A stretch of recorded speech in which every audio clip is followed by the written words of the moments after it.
अवघेची घरी बैसलिया देवाचीच नामे देवाची ये शिरी देवाचीच नामे देवाची ये शिरी सर्व अलंकारी समर्पावी न लगे हलावे चालावे बाहेरी अवघेची घरी बैसलिया तुका म्हणे होय तुका म्हणे होय तुका म्हणे होय भावेची संतोषी वसे नामापाशी आपुलिया न लगे हलावे चालावे बाहेरी अवघेची घरी बैसलिया पांडुरंगा करू प्रथम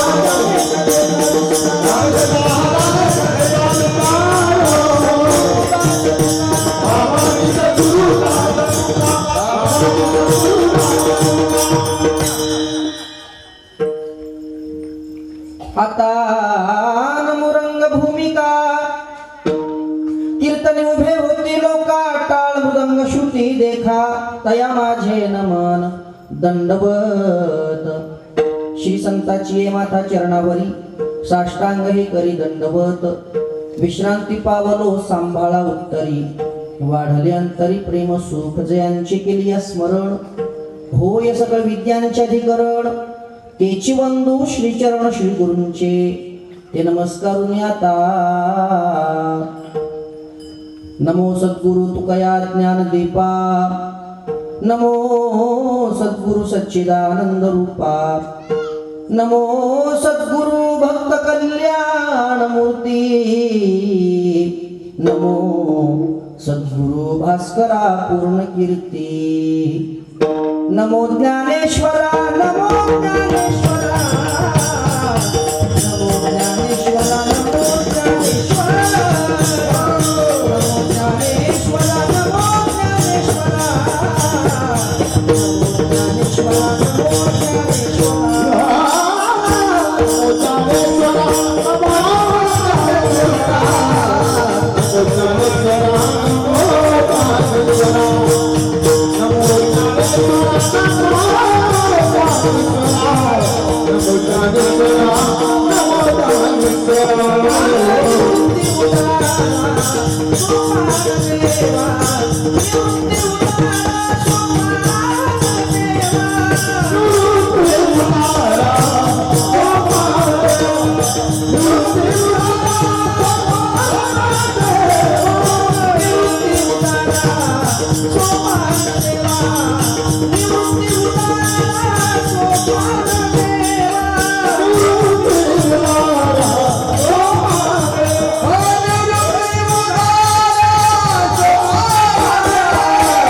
सेवा त्यावेळी उच्चारावे नाम भेदाभेद काम निवारुनी न लगे हालावे चालावे बाहेरी अवघेची घरी बैसली या विठ्ठल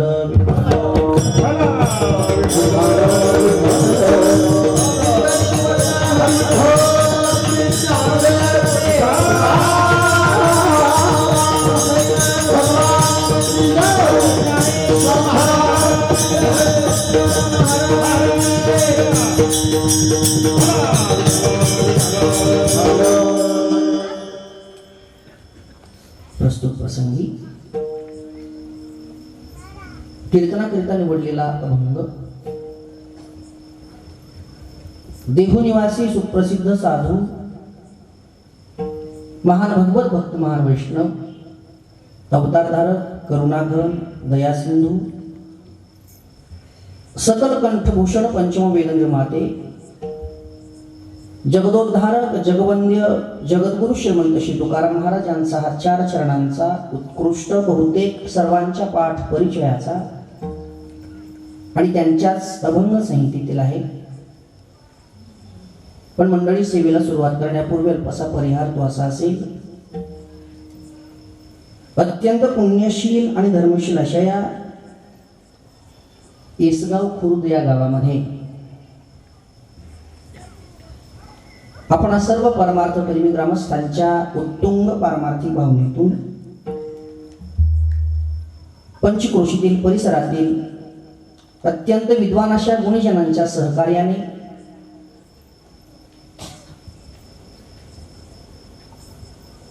सालाबादप्रमाणे भगवंत कृपेने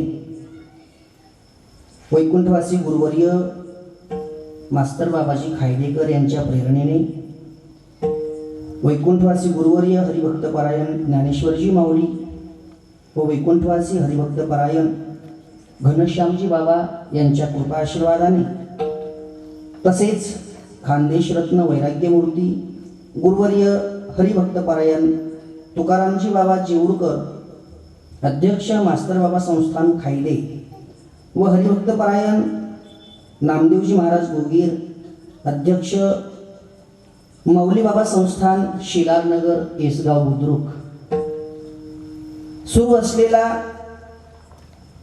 हा सुंदर आणि अतिशय देखणा असा अखंड हरिनाम सप्ताह आणि या सप्ताहातील आजची ही कीर्तन सेवा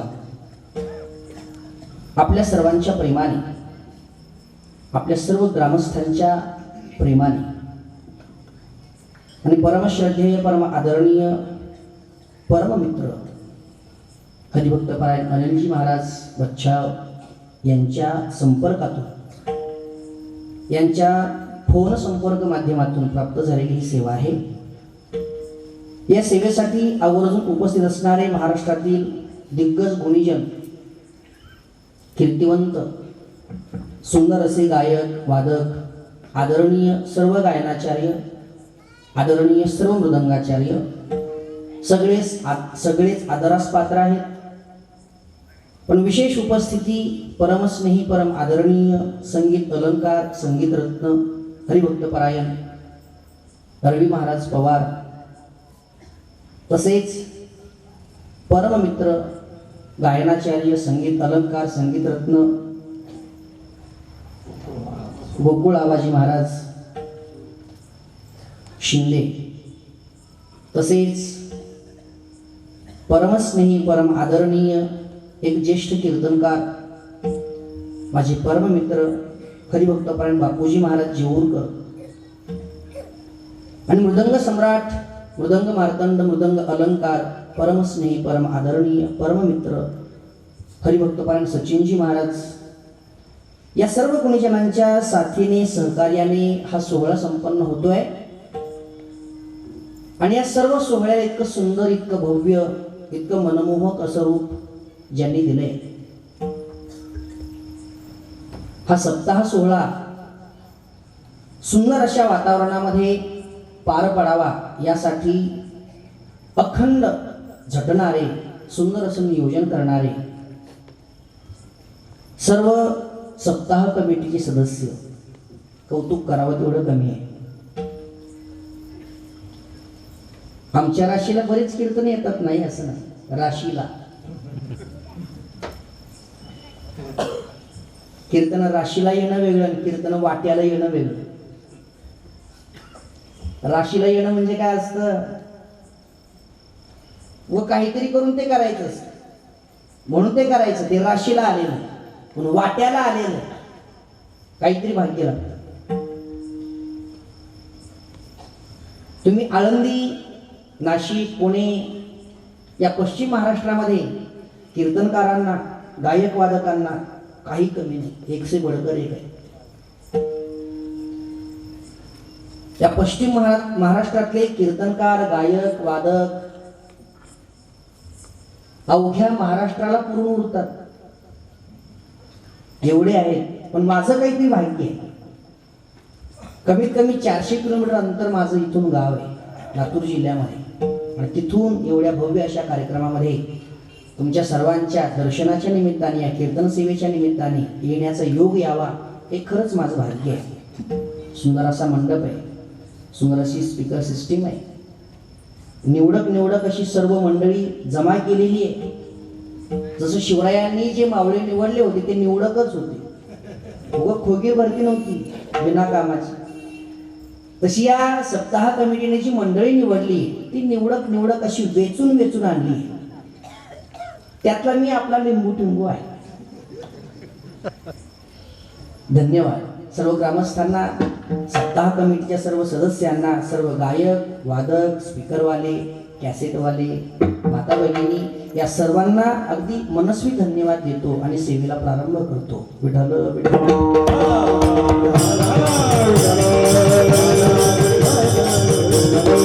आमच्या नाना भाऊंचा तर सारखा फोन चालूच होता, महाराज कुठे आहेत, मला चिंता नका करू, मी वेळेत येतो, काय अडचण नाही. खूप प्रेमाची माणसे आपण सर्वजण. चला मंडळी, आपल्या आयुष्यामध्ये तिघांचं फार महत्व आहे. एक देवाचं, एक आईवडिलांचं आणि एक संतांचं. आपल्या आयुष्यामध्ये या तिघांचं का महत्व आहे याचं एका वाक्यात उत्तर देतो. शरीर आणि जीव, देव एका वाक्यात. देव काय करतो? देव जीवदान देतो. आई वडील काय करतात? जन्म देऊन सांभाळतात. देव जीवदान देतो, आई वडील जन्म देतात आणि संत जीवन देतात. विठ्ठल विठ्ठल.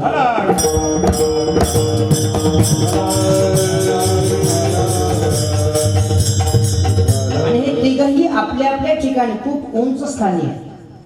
आपल्या आयुष्यामध्ये यांचं खूप असं मोठं कौतुक आहे. आपण कुठं जरी गेलो, आपण कुठं जरी पोहोचलो आणि आपण काही जरी केलं असेल, तुम्ही किती पैसा कमावला असेल, तुम्ही किती मोठं घर बांधलं असेल, तुम्ही किती प्रॉपर्टी कमावली असेल, अरे तुम्ही किती प्रतिष्ठा मिळवली असेल, तुम्ही कितीही मोठं पद भोगत असाल, पण तुमचं जे मूळ भांडवल आहे ते हे शरीर आहे. तुम्हाला वाटत असेल माझी बुद्धी आहे, माझं कर्तृत्व आहे, माझा अमुक आहे, माझं तमक आहे, पण काही नाही. हे सगळं सगळं हे नंतरचं भांडवल आहे. पण आपलं मूळ भांडवल जर काय असेल तर हे शरीर आहे. हे शरीरच नसतं तर तुझी बुद्धीही नसती, तुझं कर्तृत्वही नसतं आणि तुझा कुठला हुशारपणाही चालला नसता. जर हे शरीरच नसतं तर आपण काही जरी करत असलो आणि काही जरी केलं असेल तर या सगळ्यांचं मूळ भांडवल हे शरीर आहे. आणि लक्षात ठेवा, हे मूळ भांडवल देण्याचं काम देवानी केलंय. विठ्ठल विठ्ठल.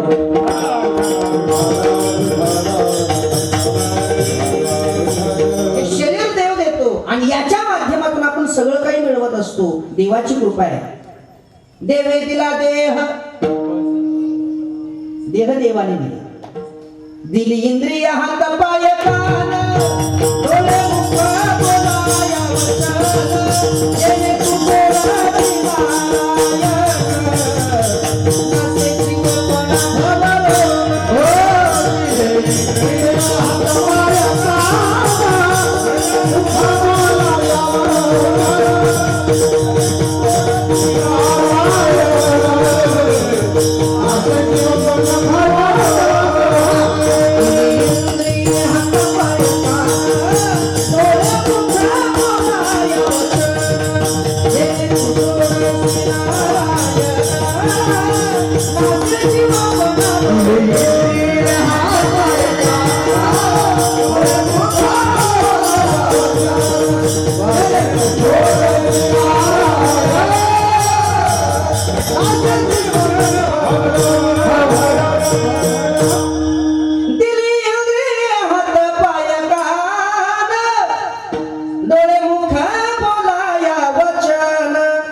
विचार करण्याची ताकद त्याला दिली, डोळे त्याने दिले. हे मूळ भांडवल आहे आणि हे देवाने द्यावं लागतं. आणि या मूळ भांडवलाच्या जोरावर, मूळ भांडवलाच्या आधारावर आपण सगळं काही करत असतो. हा देवाचा उपकार आहे. चला, शरीर देव देतो, नुसतं शरीर देत नाही. हे शरीर चालण्यासाठी ज्या जीवाची गरज आहे तो जीव देवच देतो ना. ज्याने हा जीव दिला ना, जीवदान देव देतो. आई वडील जन्म देतात. हे शरीर जरी देव देत असला, या शरीराला चालण्याची ताकद जरी देव देत असला, याच्यातला जीव जरी देव देत असला, तर या शरीराला या जगामध्ये आणण्याचं जे काम आहे ते आई वडील करत असतात. देव काय करतो? निर्मिती करतो. प्रोडक्शन देवाकडे, पण मार्केटिंग आई वडिलांकडेच आहे. विठ्ठल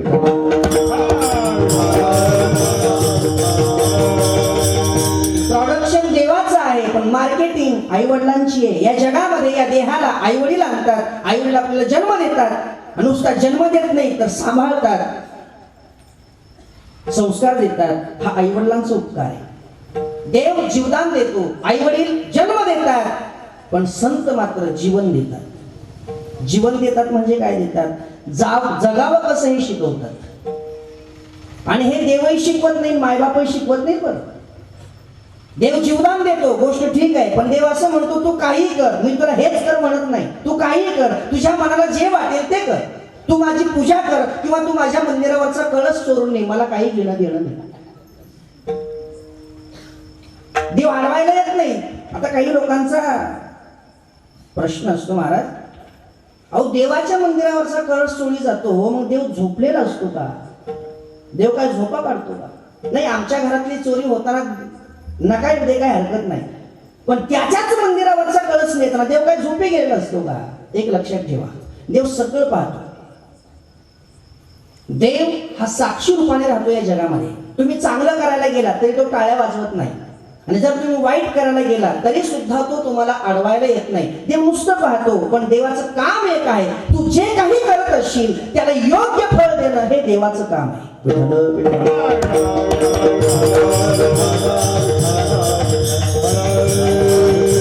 देव तटस्थ असतो, काहीच नाही करत. तू काहीही कर, देव असं म्हणत नाही तू हेच कर आणि तेच कर. आई वडीलही तेच काम करतात. आई वडील लहानाचं मोठं करतात, सांभाळतात, प्रेम करतात, तळहातातल्या फोडाप्रमाणे जपतात. पण मंडळी, आयुष्यामध्ये ज्या मार्गदर्शनाची गरज आहे ते खरं मार्गदर्शन आई वडिलांकडून भेटत नाही. आता इथे एवढी बापा आली कीर्तन ऐकायला, हात वर करा बरं. कीर्तनाला येताना किती जणांनी आपली लेकरं सोबत आणलीत?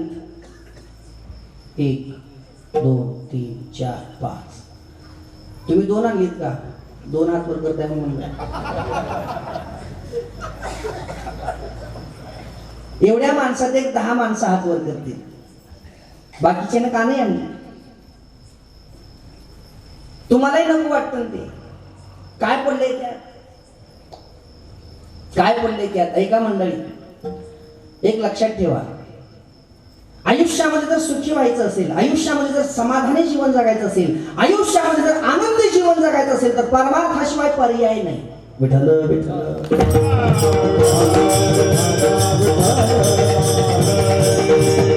तुम्ही किती पैसा कमवावं, तुम्ही किती मोठ्या पदावर जा, तुम्ही काही करा, किती मोठा व्यापार करा, पण जर तुम्हाला समाधानच पाहिजे असेल तर याच मंडपात यावं लागेल, दुसरीकडे नाही. एक सांगू तुम्हाला, मला सांगा, सध्या आज रोजी आपल्या भारत देशातला नंबर 1चा श्रीमंत कोण आहे? कोण आहे? हा, अंबानी. नंबर 1चा श्रीमंत आहे आणि जगातला 14व्या क्रमांकाचा श्रीमंत आहे. भारतातला नंबर 1चा श्रीमंत आहे. त्याच्या बायकोचं काय नाव? नीता. आहे का फोन नंबर? करत असतील तर काय सांगू? नीता अंबानी. ऐका, भारतातल्या नंबर 1 श्रीमंत असणाऱ्या अंबानीची बायको नीता अंबानी. असं मी पेपरला वाचले बरं. मी काही त्याला भेटलो नाही अजून, एवढा जवळून मी त्याला ओळखत नाही, पण पेपरला वाचलेलं सांगतो. ती नीता अंबानी नावाची जी बाई आहे ना, ती बाई म्हण सकाळचा पहिला चहा 3 लाखाचं पिती म्हण. किती? 3 लाखाचा 1 कप चहा सकाळचा. 3 लाखाचा पेट काय असेल चहा? 3 लाखाचा चहा पेट काय असेल? तुमच्याकडे काय काय टाकतात चहामध्ये? साखर, पत्ती, दूध, पाणी, सांबर मसाला नाही. असतं काय चहामध्ये? साखर, पत्ती, दूध, पाणी. आणि चहा म्हणल्यावर किती? तुमच्याकडे किती पितात माणसं चहा? एका वेळेला किती पितात? बाटलीभर? अरे कपभर. 1 कपभरच चहा असतो. आणि काय असतं त्या चहामध्ये? साखर, पत्ती, दूध आणि पाणी. 5 रुपयाला भेटतो चहा हॉटेलवर, 5 रुपयाला. पण ती बाई 3 लाखाचा 1 कप चहा पिती म्हणून पेत काय असेल चहा? मलाच कोडं पडलं राव. जर हिचा 1 कप चहा 3 लाखाचा आहे तर हिची न्याहारी केवढ्याची असेल?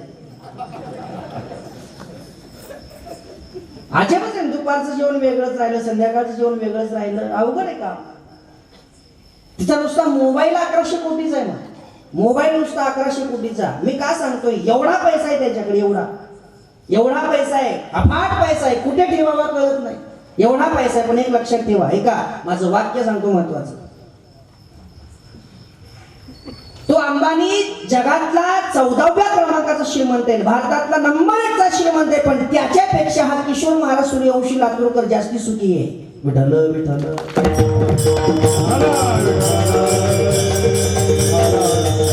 त्याच्याकडे एवढा पैसा आहे पण माझ्या एवढा सुखी तो नाही. मी गाडीहून सांगतोय, खोटं नाही सांगत. मी खरंच त्याच्यापेक्षा जास्ती सुखी आहे. का? वारकरी आहे. नुसता वारकरी नाही, माऊलीचं लेकरू आहे, ज्ञानोबारायांचं लेकरू आहे. आणि माहिती आहे तुम्हाला माझ्या आईची पावर? माझ्या आईची पावरच तशी. अवघाची संसार सुखाचा करीन, अवघाची संसार सुखाचा करीन.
अवघाची संसार सुखाचा करीन आनंदे भरीन तिने लोक.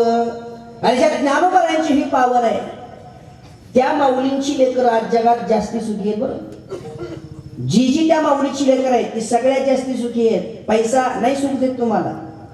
कारण ऐका, जर आयुष्यामध्ये सुखीच व्हायचं असेल तर परमार्थाशिवाय पर्यायच नाही, परमार्थच करावा लागेल. कसं असतं, काही वेळा पर्याय चालतो पण काही वेळा चालत नाही. बरं आराध्यांच्या कार्यक्रमात आराधी कळतात ना, आराधी असतात वेगळे आराधी असतात का? हा देवीची गाणी म्हणणारे हा त्याला आराधी म्हणतात. तुमच्याकडे काय म्हणतात मला माहिती नाही. जागरण गोंधळवाले हा त्यांना आराधी म्हणतात. आणि त्यांच्याकडे वाजवायचं जी वाद्य असते ढोलकी असते. आणि समजा त्या आराध्यांच्या कार्यक्रमात ढोलकी फुटली तर हलकीवर भागत. ढोलकी फुटली तर हलकीवर भागत. पण ऐका, आराध्यांच्या कार्यक्रमात ढोलकी फुटली तर हलकीवर भागत, पण कीर्तनाच्या कार्यक्रमात पखवाजाशिवाय पर्याय नाही. विठ्ठल विठ्ठल